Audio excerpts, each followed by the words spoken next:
Bom, gente, e a Jovem Pan está fazendo uma cobertura completa da situação do Rio Grande do Sul, e a gente agora vai chamar a nossa repórter Letícia Fagundes, que está lá nesse momento para conversar com a gente.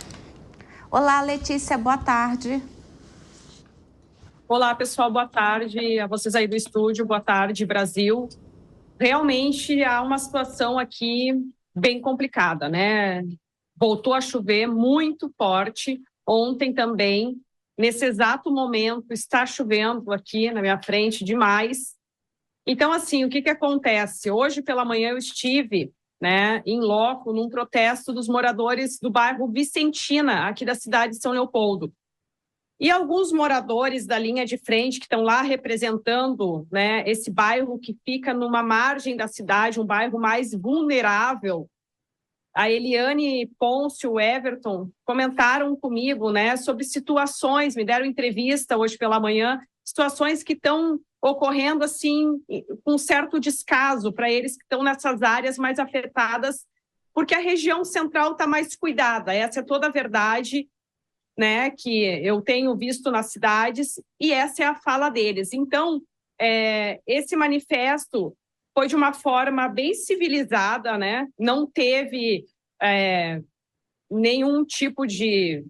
Assim, o fluxo de trânsito, ele logo em 15 minutos depois já foi resolvido. Então, caminhões que precisavam, né, levar medicamento, pessoas que precisavam, né, questão de saúde, enfim, isso tudo foi passado. Mas aí a gente está vendo um momento, né, que a Polícia Rodoviária Federal chega justamente para organizar essa situação, porque é necessário, se faz necessário a voz desses moradores ecoarem. Depois disso, eles foram recebidos na prefeitura de São Leopoldo e ouvidos.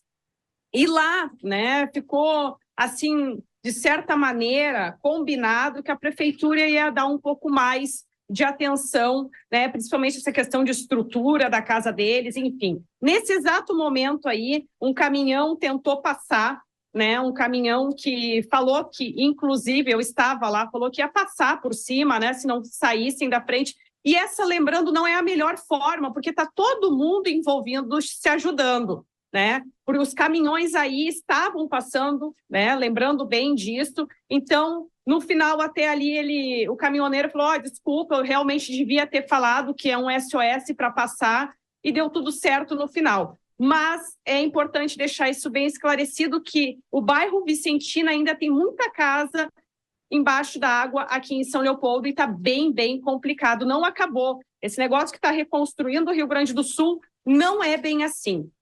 Tá. Letícia, inclusive nós teríamos hoje à tarde aqui no Linha de Frente uma entrevista ao vivo com o ministro Paulo Pimenta, que infelizmente não pôde entrar porque as chuvas realmente voltaram e ele está aí visitando alguns pontos críticos. Mas explica uma coisa para a nossa audiência aqui, para a nossa mesa. Quando você disse que essa questão da reconstrução não está acontecendo, em que aspecto?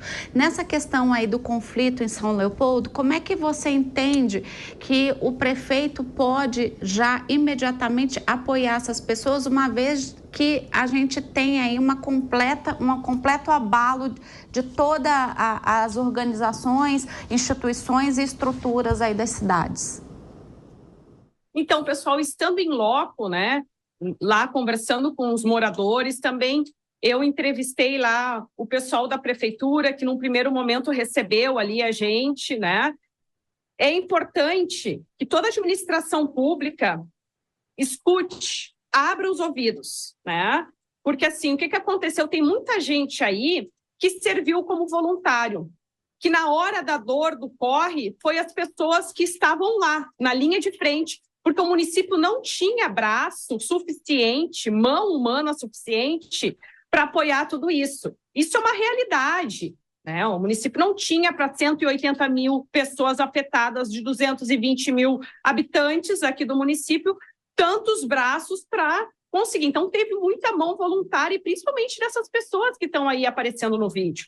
Então, eu acho que a administração pública ela precisa abrir os ouvidos, fazer essa escuta, porque é o entendimento de quem estava lá na linha de frente, ensinar também.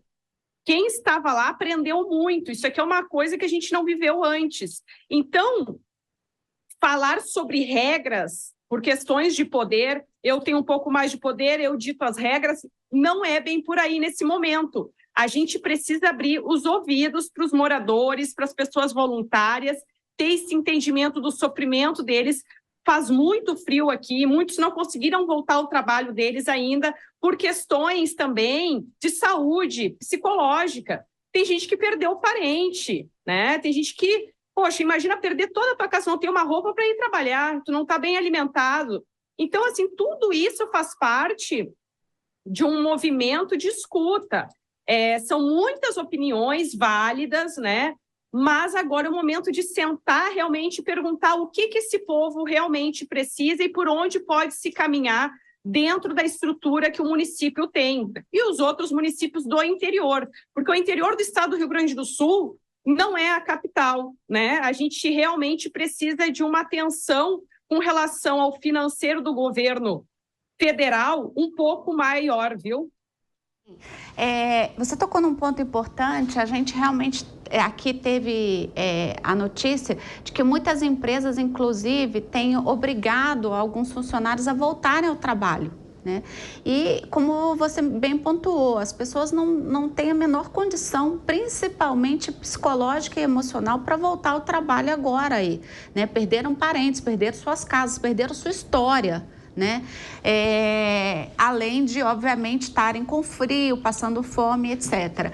Agora, dessas pessoas que você pôde ouvir aí em loco, Letícia, qual é a reivindicação mais latente? É a questão, nós iniciamos aqui o Linha de Frente falando sobre a questão da segurança pública, mais especificamente nos abrigos, na segurança nos abrigos, que muitos abrigos estão sendo usados como venda de drogas, as facções estão escolhendo ali roupas e mantimentos, ali elegendo quem deve ganhar o quê. Isso é um problema latente aí também? Sim, a Polícia Civil desarticulou, né, uma teleentrega de drogas, isso a Jovem Pan vem relatando, né, noticiando. Mas, como tu perguntastes, um dos maiores problemas, se eu aqui colocar como privilégio esse ou aquele, pode ser que eu vou estar desmerecendo algum que é muito importante para outro. Então, assim, realmente a comida, né, sempre vai ser prioridade porque é uma questão primitiva de sobrevivência. E os lares, muitas pessoas acolheram seus familiares, em torno de 15, 20 pessoas numa casa, e já também isso esgota o psicológico de todos os envolvidos, né? Então, é importante, assim, avaliar as empresas que entendem que o funcionário que passou por tudo isso daqui obrigue que elas voltem, que é importante, o braço, né, do operário para trabalhar, porém, tem que ter um entendimento que a pessoa ela está passando uma situação de uma catástrofe, né? Não é apenas uma enchente isso aqui é um dano do planeta, um dano que aconteceu, desmanchou praticamente o estado todo. São mais de 460 municípios, né? Que cidades aí que não existem mais, que tem prefeitos que estão pensando em botar essa cidade em outro lugar e começar do zero. Então, assim, é importante ter, né, essa questão de entender o ser humano que está ali, que produz para ti, que é o teu braço, né, no dia a dia, e não forçar, gente, porque existe uma situação que na semana foi muito falado, que volta às aulas, não voltou ninguém para a aula, certo? Algumas escolas, com algumas crianças que têm acesso, que não perderam nada, ok. Mas aí, de novo, matemática simples. São 220 pessoas só aqui, em um município, né? Das 220, 180 mil afetadas, a gente tem que lidar com uma esperança real e não uma esperança falsa. Sim. Letícia, eu agradeço demais o seu contato com a gente aqui.